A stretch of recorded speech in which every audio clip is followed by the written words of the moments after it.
আজ আবার আপনাদের জন্য পার্সেন্টেজের একটা অঙ্ক নিয়ে চলে এসেছি। এই অঙ্কটি খুব সহজভাবে করবো, আশা করি আপনারা বুঝতে পারবেন। In an election between two candidates, হচ্ছে দুটি প্রার্থীর একটি ভোটের প্রতিযোগিতায়, the candidate getting 60% of the vote poll, যতগুলি ভোট ডালা হয়েছিল তার মধ্যে 60% ভোট পায় একটি ক্যান্ডিডেট এবং is elected by a majority of 14,000 ভোট, এবং সে 14,000 ভোটে জিতে যায়। The number of votes obtained by winning candidate, তাহলে বিজেতা প্রার্থী কত ভোট পেয়েছিল। আমরা এখানে ধরে নেব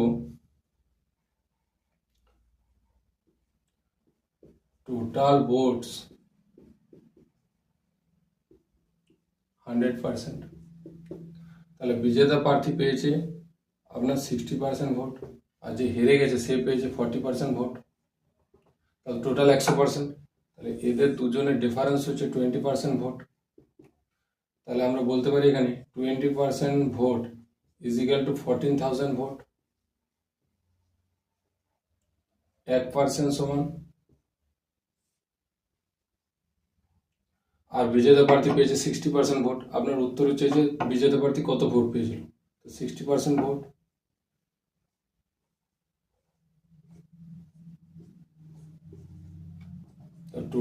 বিজেতা প্রার্থী 42,000 ভোট পেয়েছিল।